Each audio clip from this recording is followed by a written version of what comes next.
공동선을 열며 할머니 이제 안 외로우시죠? 김형태, 격월간 공동선 발행인 박정월 여사가 돌아가셨습니다. 박정월이 누구야? 여사라고? 할머니는 94세 세월을 살아오면서 제 속으로 낳은 자식도 없고 왕래하는 친지도 없이 홀로 사시다가 요양보호사 아주머니에 의해 그 마지막이 발견되었습니다.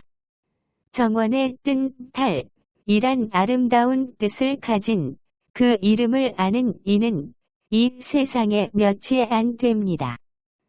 그리고 여사 하면 영부인에게나 어울리는 말이지만 그래도 나는 아는 사람도 별로 없는 할머니 이름을 부르고 여사라는 호칭을 붙여 마지막 가는 길을 애도합니다.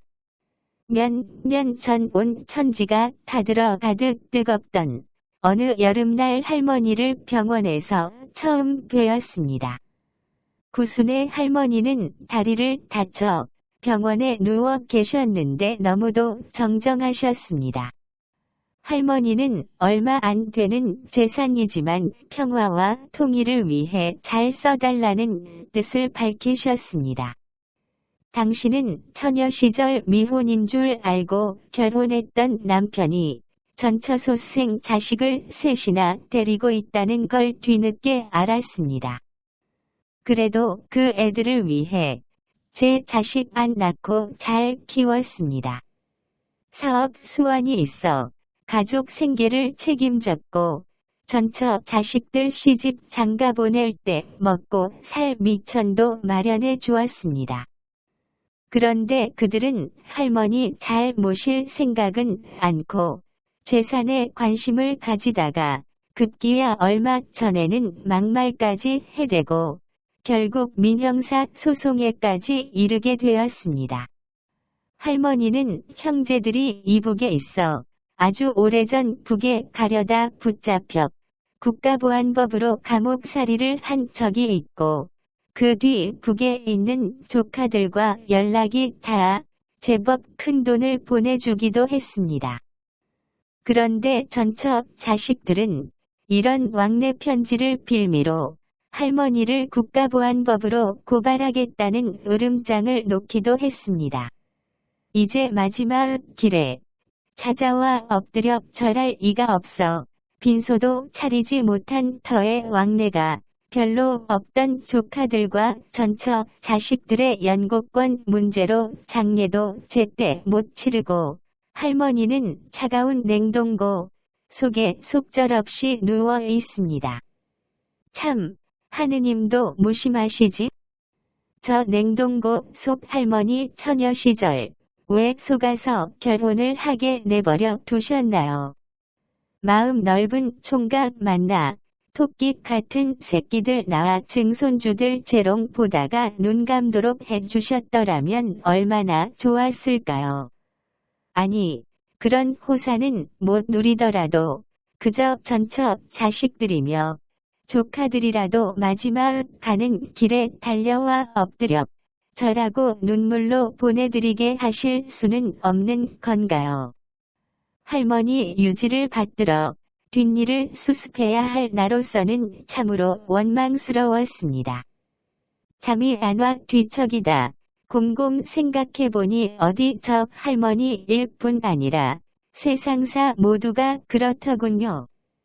착한 이가 잘 되고 나쁜 놈이 망하고 일이 순리대로 풀리는 경우가 어디 흔하던가요? 예수님 일만 해도 그렇지요. 하느님의 아들이라는 분이 왜 거지처럼 마굿간에서 태어나 병든 자, 어부, 세리, 가난한 이들 같은 밑바닥 인생들과 어울려 다니시다. 제자에게 배신당하고 강도 옆에서 십자가에 못 박혀 돌아가셨다는 건가요? 아니, 예수님 스스로 가난한 이가 복이 있다고, 슬퍼하는 이가 복이 있다고, 의로움 때문에 박해받는 이가 복이 있다고 말씀하셨으니 할머니의 박복한 삶을 이유로 하느님을 원망할 일이 아니라는 깨우침이 새삼 들었습니다. 아니, 이 흠투성이 나 밖에 어디 저 멀리 하늘나라에 하느님이 따로 계셔서 나의 운명이며 세상 만사를 좌지우지하시는 게 아니라 이 흠투성이 나가 바로 하느님의 모상임에이고 뒤이며 이 흠투성이 나 야말로 당신의 손이 되고 발이 되어 당신 뜻을 이 세상에 펴나가는 거란 깨달음이 새삼 다가왔습니다. 그렇습니다. 비록 장례도 제대로 못 치르고 빈소도 없이 냉동고 속에 누워 계신 박복한 할머니지만 평화를 위해 가진 걸 모두 내어놓으신 저 할머니는 예수님 말씀에 따르면 박복한 게 아니라 하느님의 자녀라 불릴 것입니다. 평생 통일운동을 하다가 빨갱이로 감옥을 들락거린 팔순, 구순 노인들에게 할머니 부음을 전했더니 바린 날에 오겠다고들 하시더군요.